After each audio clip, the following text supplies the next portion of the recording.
Hoje estamos recebendo o deputado estadual Arthur Duval, o famoso Mamãe Falei, aqui nos estúdios da PAN. Obrigado por aceitar o nosso convite. Obrigado pelo convite, Borges. Muito obrigado. Vamos lá, vamos questionar tudo, né? Questionar tudo. Então, passado a manifestação do último domingo, qual é a sua avaliação geral sobre esse movimento? O que motivou a manifestação, como foi a manifestação e qual é o recado das ruas para a política? Olha, eu acho o seguinte, em primeiro lugar, eu parabenizo as pessoas que foram para a manifestação. Eu acho que eu fiquei surpreso, não com o tamanho da manifestação, que foi até menor do que eu achei que seria, mas eu fiquei surpreso com a postura das pessoas. Muitas pessoas pedindo pautas republicanas, né? Onde já se viu pessoas levantando cartazes para reformar a Previdência. Isso, a meu ver, é algo positivo, é algo que você pode tirar de positivo da manifestação. Agora, em relação ao efeito político que isso pode ter, eu sou um pouco cético, né? Como conservador, eu sou um pouco cético ali. Acho que a gente tem que ter prudência no uso de uma ferramenta, no uso de uma arma. Eu não sou analista político, não sou um grande analista, mas acredito que o governo tem que ter um pouco mais de prudência justamente na hora de usar esses instrumentos de confronto. Eu acho que o instrumento de confronto, você sempre confrontar o Congresso de uma forma geral, não de uma forma específica, não necessariamente é uma coisa boa sempre, né? Eu acho que eu tenho um pouco de receio em relação a isso. Em relação quando você diz que a instituição Congresso está na mira do manifestante da rua, você sai da discussão de um tema específico e passa a questionar a própria estrutura da democracia? Na verdade é o seguinte, eu não acho que as pessoas que saíram às ruas, em maioria, estão lá pedindo o fechamento da instituição Congresso. Não acho que é isso. Apesar de terem grupos pedindo de fato isso, são minoritários, né? São grupos que a gente sempre discordou, estão presentes há tempos em todas as manifestações, nós discordamos dessa postura, mas eu acho que é o seguinte, quando você tem um deputado que ele tá para votar com você ou não, você tem algumas opções para convencê-lo a votar com você. Uma das opções é você fazer o velho tomar lá da cá, você dá cargo pro cara, você compra o cara. Eu acho que ninguém votou em Bolsonaro fazer isso, então eu acho que isso não vai ser feito. O outro modo é o modo da pressão, você vai e faz pressão, fala, ou você vota comigo ou você está ferrado, vou acabar com a tua reputação, etc. E o outro modo é o modo do diálogo. Este modo é o modo que eu mais acredito que seja eficiente nesse momento. Inclusive, acho que o Bolsonaro acertou hoje, quando ele foi tomar um café da manhã com o Dias Toffoli e com o Rodrigo Maia, justamente e com o Davi Alcolumbre, justamente para mostrar, nós somos aqui representantes de poderes diferentes, né? E estamos aqui justamente tomando café. Ninguém vai se matar aqui, ninguém vai chamar o outro de bandido, nós vamos conversar e alinhar. Não é um fla-flu, não é nós contra eles. Exatamente. Eu acho que este tipo de postura, neste momento, é muito importante, porque a política, você sabe disso, Borges, a política é feita de alianças, né? Quando o Bolsonaro, ele chamou o Paulo Guedes para o seu Ministério da Economia, ele fez uma aliança com os liberais. Quando ele chamou o Moro para o Ministério da Justiça, ele fez uma aliança com os lavajatistas, né, que acham que o combate à corrupção é o primeiro ponto de tudo. Quando ele fez ali, chamou o Mourão para ser o seu vice, ele fez uma aliança com os militares. Essas alianças devem ser sempre construtivas e nunca destrutivas, no sentido de a gente esmigalhar essas alianças e sair atropelando, e quem não concorda comigo que vai... Não, então eu acho que a postura tem que ser sempre do diálogo e de tolerância, de panos quentes nesse momento, para que a gente passe as reformas. Agora, especificamente, na agenda de muitos manifestantes, tinha como alvo o que a gente pode classificar como o centro político, ou até os liberais, ou até movimentos como o MBL, que você é muito associado, enfim. Quase não se viu cartazes contra a esquerda, ou contra o Pichulecos, ou contra o Lula, etc. e tal. Quase como se o alvo tivesse mudado. Agora o inimigo é outro, vamos dizer assim. Como é que você lê isso? Você acha que isso é um exagero pontual? Não é? Como é que é a tua leitura quando você tem um governo que é associado ao antipetismo, é associado ao combate às ideias de esquerda, mas que ao entrar no governo começa uma parte da sua militância, pelo menos, a eleger como alvo liberais, ou uma centro-direita, ou quem não está 100% alinhado? Bom, eu acho que, em primeiro lugar, eu descolaria isso da figura central do Jair. Eu não vi nenhuma declaração do próprio presidente falando que o MBL é isso, que o Kim Kataguiri é aquilo. Justamente o contrário, eu vejo toda hora o Bolsonaro, inclusive, elogiando o bom trabalho do Marcel Van Hatten, do Kim Kataguiri, que são os dois maiores divulgadores e articuladores da reforma da Previdência, não só agora no governo do Bolsonaro, mas antes mesmo da campanha presidencial. O que acontece é que, infelizmente, alguns grupos mais ideológicos e mais radicais colocam como inimigo todo mundo que discorda de um pelo do governo, como pessoas como, por exemplo, a Janaína Pascoal, que é uma enorme lutadora pelo impeachment. Eu estive com ela semana passada, inclusive, barrando uma votação na Lesp de aumento de salário de quem já ganha acima do teto, né, dos fiscais de renda. Então, nesse aspecto, eu acho que as pessoas estão um pouco cegas e um pouco revolucionárias demais. Estão deixando o conservadorismo, a prudência, o ceticismo de lado e estão tomando para si uma posição de Robespierre. Ou você está 100% comigo, ou é guilhotina para você, ou você é um traidor. Isso é um absurdo, porque o MBL marchou de São Paulo até Brasília a pé pelo pedido de impeachment. A doutora Janaína abriu mão de várias posturas ali confortáveis que ela poderia ter dentro da instituição que ela trabalhava, que é o Largo de São Francisco, para apoiar e para ser protagonista do pedido de impeachment. Você tem ali pessoas virtuosas falando contra medidas que são desconfortáveis muitas vezes de acordo com a popularidade do momento do governo. E agora estão sendo chamados de traidores porque discordam de uma estratégia do governo. Então, eu acho que esses exageros são exageros pontuais, são da minoria, uma minoria barulhenta, mas que infelizmente ali tiram a legitimidade de quem realmente foi para a rua pedir pautas republicanas. Foi bom você ter falado da deputada Janaína Pascoal, você também deputado estadual, mas pelo DEM, não pelo PSL. Como é que é isso que você está falando no seu dia a dia da Alesp? Na Alesp você tem radicalismo ou você sente que tem mais compromisso?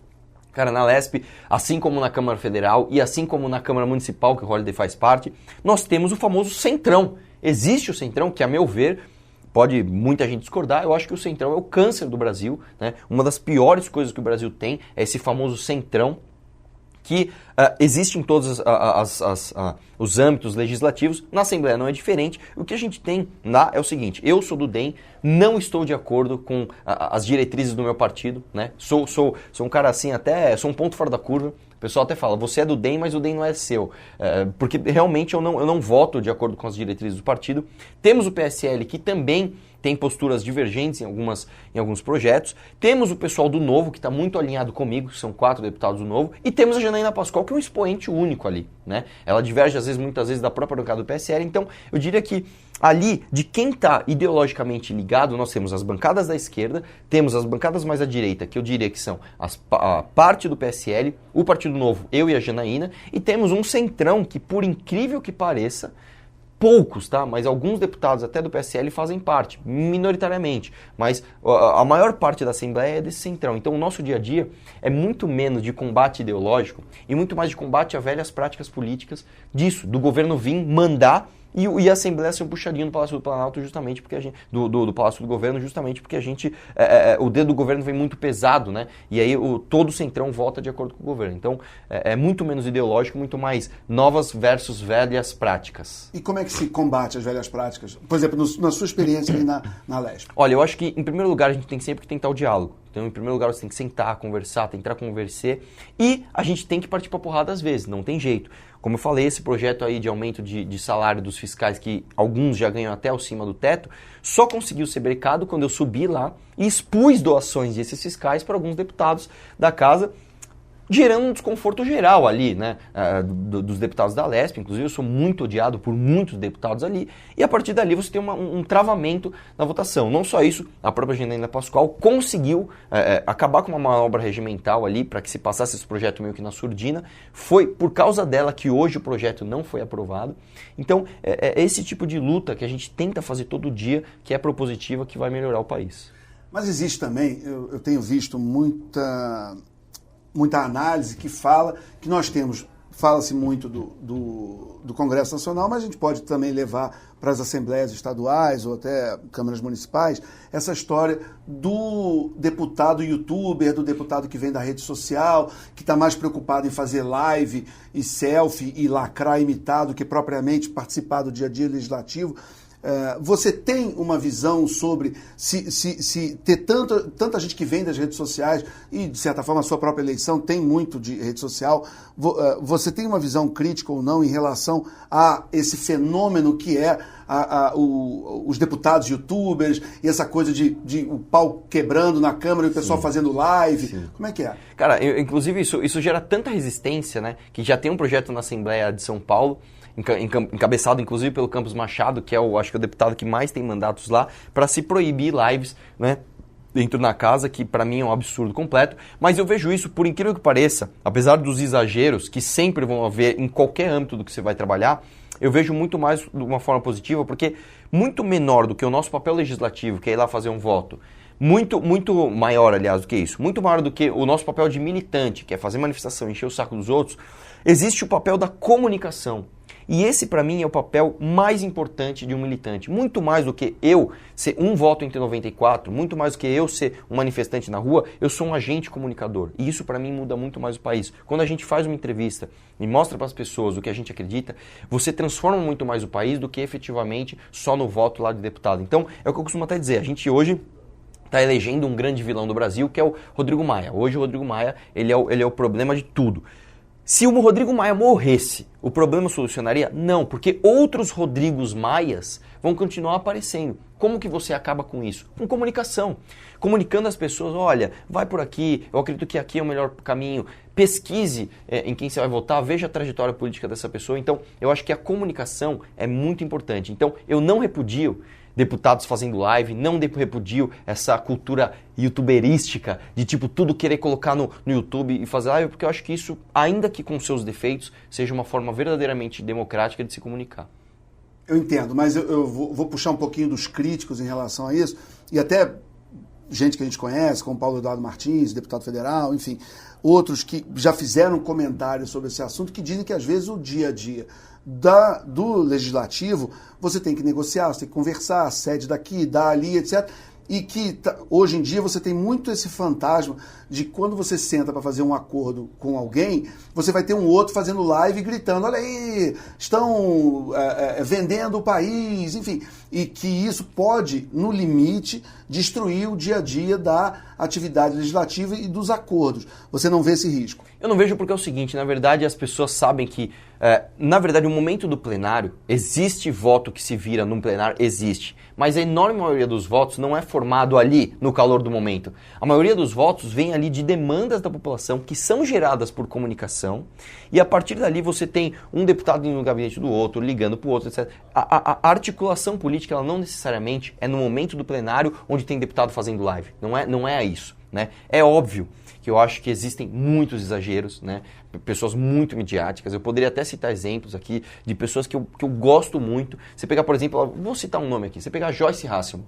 É uma pessoa que eu adoro, eu amo a Joyce Hasselman, é uma pessoa muito maravilhosa. Acho que ela está se perdendo um pouco nesse caminho, acho que ela está sendo muito marqueteira e pouco parlamentar. É uma crítica, assim, de leve, profissional ao que ela está fazendo. Acho ela uma pessoa muito maravilhosa, muito bem intencionada, mas acho que, como que você acaba com isso? Justamente sentindo e diminuindo, não fazendo o projeto de lei ou repudiando isso de maneira, não pode fazer live, eu acho que é justamente o feeling das pessoas tem que dizer, olha, eu acho que essa pessoa está fazendo live demais, eu acho que essa pessoa está muito pela ditadura dos likes e menos pela articulação. Eu acho que a própria sensibilidade das pessoas, ao se acostumar com essa nova ferramenta, vai dizer quem está exagerando ou não. É a mesma coisa que eu chegar para você, com perdão aí, né? De falar para a pessoa, você acha que tem gente na TV fazendo muito sensacionalismo? É óbvio que tem, né? Mas eu acho que pessoas que fazem programas como o João Kleber, por exemplo, elas têm o seu espaço e não é a ferramenta que cria isso, é a própria demanda da população.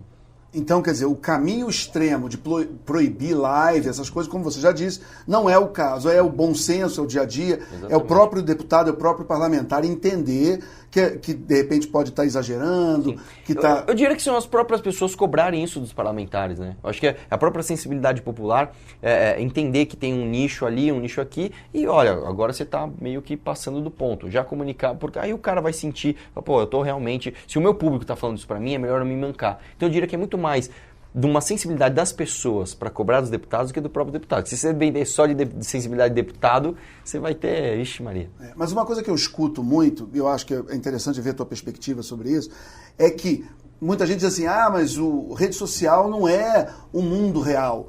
O Twitter não é o povo, não é o motorista do táxi, não é a faxineira, não é o motorista de ônibus, enfim...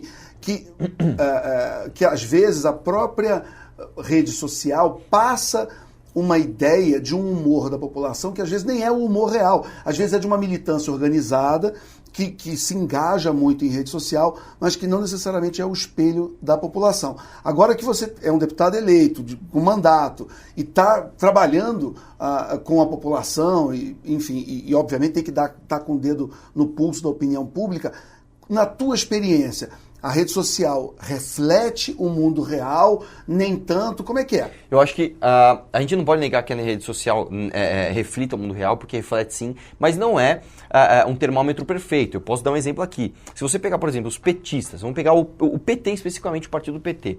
Na rede social não ganha uma.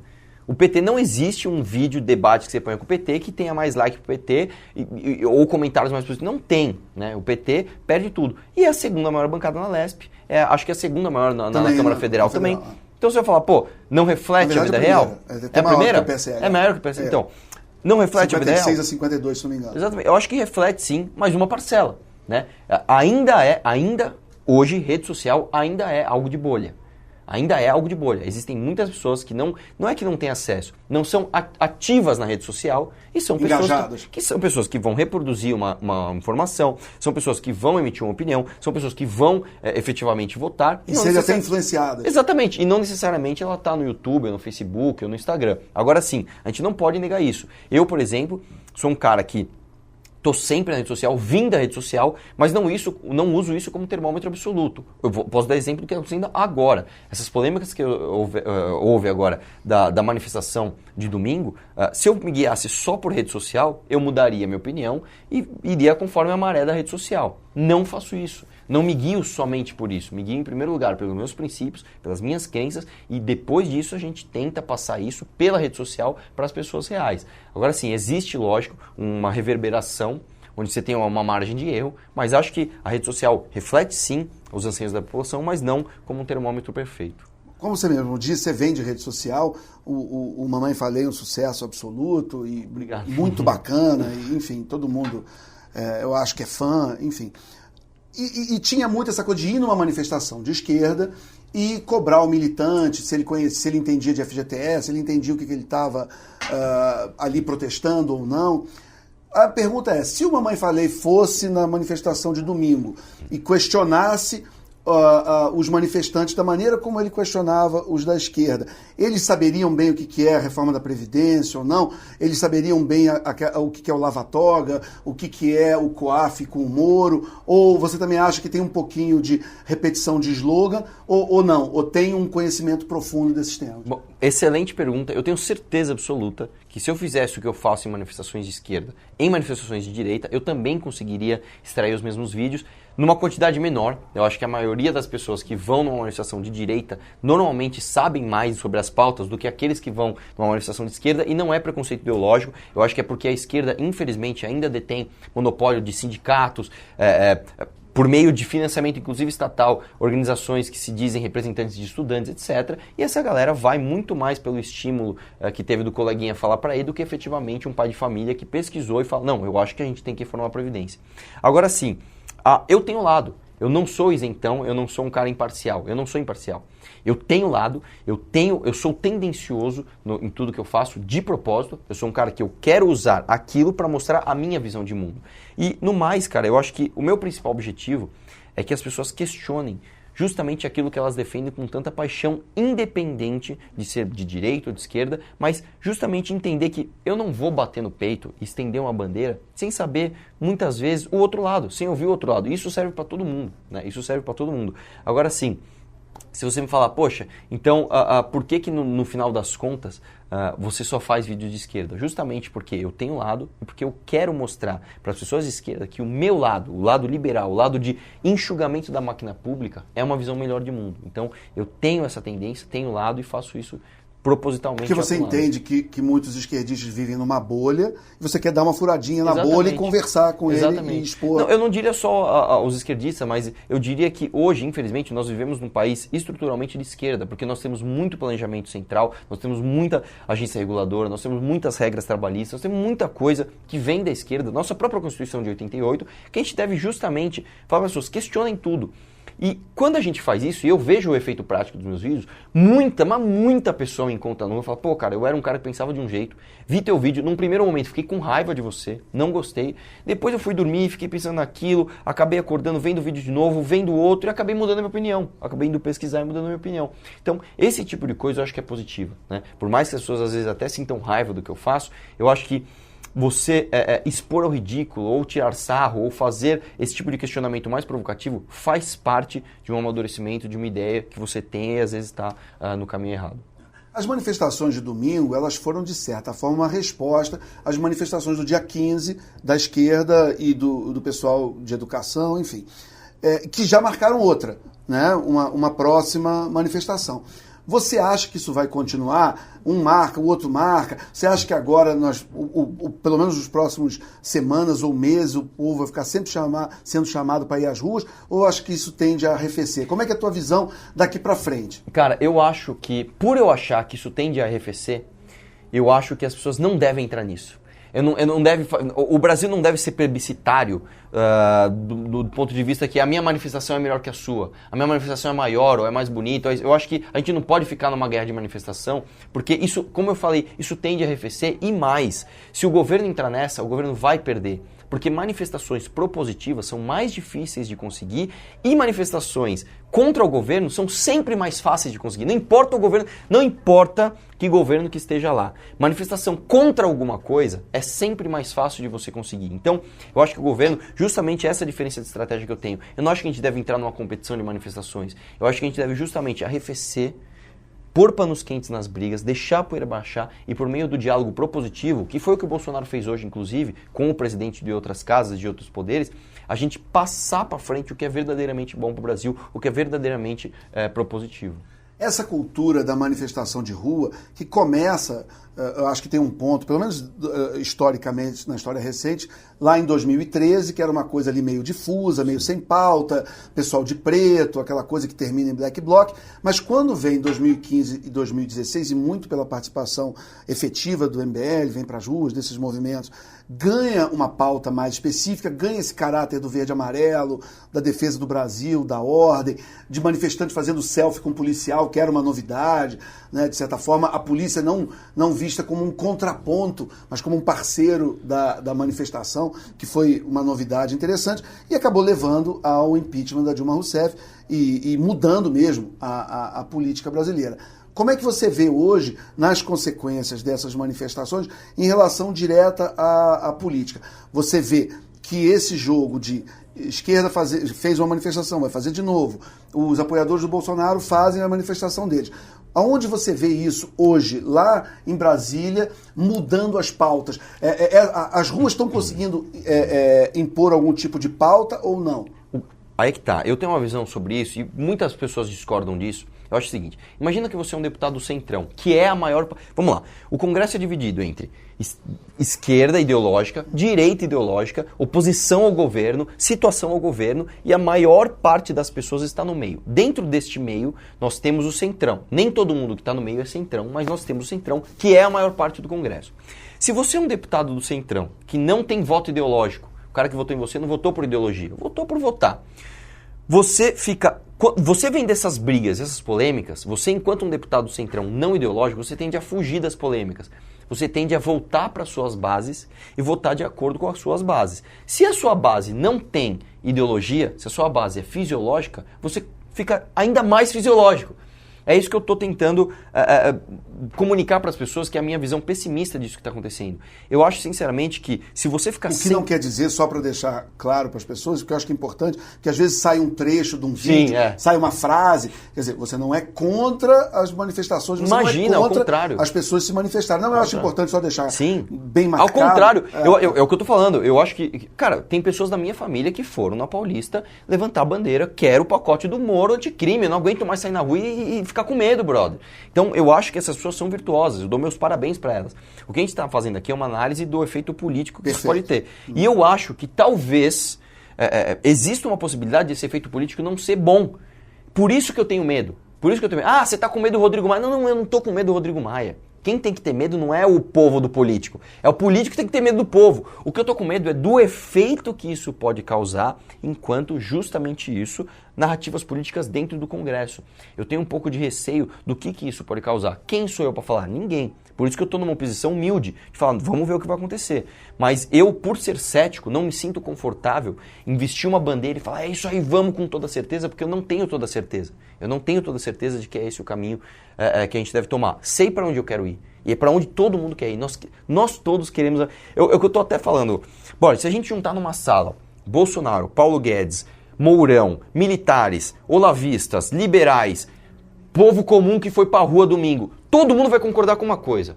Todo mundo quer a reforma da Previdência do Paulo Guedes. Ninguém quer uma reforma enxugada. Todo mundo quer o pacote do Moro. Todo mundo quer essas pautas propositivas. O que a gente está divergindo, e é isso que me causa um pouco de medo, é no meio pelo qual a gente vai conseguir atingir esse objetivo. Qual que é a melhor estratégia? Eu não sei. Por isso que eu tô com medo. Está tendo uma divisão e eu não sei qual que é o lado certo. Voltando rapidamente a São Paulo, uma pergunta que eu queria fazer é o seguinte. Fala-se muito da melhoria dos números no combate ao crime em São Paulo. E a Polícia Militar é basicamente do âmbito estadual. Como é que está repercutindo na Alerj essa melhoria nos números? Como é que é a tua leitura e dos deputados em relação aos caminhos que estão sendo traçados no combate à criminalidade aqui em São Paulo? Olha, eu acho sinceramente que os números... Óbvio, número não mente, mas você tem sempre que olhar com um pouco de ceticismo.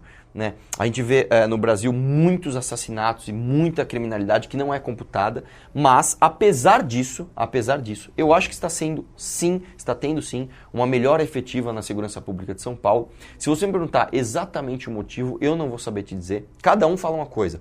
Um fala que é porque a polícia está trabalhando mais motivada, outro fala que é porque o França tinha prometido melhoria de salário e agora o Dória comprou essa narrativa, o outro fala que é porque o crime organizado deu uma arrefecida por causa da eleição do Bolsonaro, os outros falam que é porque as pessoas estão computando menos os números. Cada um está falando uma razão. Eu, sinceramente, hoje não sei te dizer a razão exata do porquê isso está acontecendo. Acho que é algo positivo. Não é só em São Paulo que está acontecendo. Em algumas outras cidades, principalmente Porto Alegre, também teve agora um enxugamento ali na criminalidade. Eu não sei te dizer. Eu só espero que a gente consiga, de fato, não ficar no abstrato. Que a gente consiga medidas objetivas para a redução de criminalidade, porque independente dos governos, né, porque os governos passam, o Dória não vai ser mais governador, um dia o Bolsonaro não vai ser mais presidente, que apesar dos governos, a estrutura, as reformas, o que a gente precisa de fato, fique. Então é isso que eu espero, que a gente consiga finalmente fazer uma reforma no nosso Código Penal, esse tipo de coisa, que infelizmente não depende dos deputados estaduais, depende mais de Brasília, mas eu acho que a gente vai conseguir. Para concluir, a gente, nesse bate-papo, você falou algumas palavras fortes, chamou o Centrão de câncer, falou até de que para algumas coisas você está preocupado ou até pessimista. Para concluir, qual é o teu sentimento hoje em relação às próximas semanas e os caminhos que o Brasil está tomando? Cara, vamos lá. Eu não me sinto pessimista em relação ao Brasil. Hoje, se você me perguntar, eu acho que daqui 3 anos nós vamos estar conversando diferente, né? Para melhor. Eu acho que o Brasil cansou já de tanta gente deixando de falar sobre política, está tomando um caminho um pouco perigoso de achar que todo político é ruim, toda a política em si é ruim, mas acho que com maturidade e com justamente a poeira baixando, a gente vai tomar um rumo virtuoso. Nesse aspecto eu sou otimista. Eu sou um pouco cético, não diria pessimista, mas eu diria que sou um pouco cético, justamente ao resultado imediato dessas próximas semanas. Não sei te dizer, mas se eu puder deixar uma mensagem de esperança, eu diria que eu acho que no final do governo Bolsonaro, apesar de muitos erros e acertos, eu acho que a gente vai conseguir um país melhor para todos. Conversamos com o deputado estadual Arthur Duval, Mamãe Falei. Muito obrigado por aceitar o convite dessa entrevista. Até a próxima. Obrigado a você, mestre. Muito obrigado.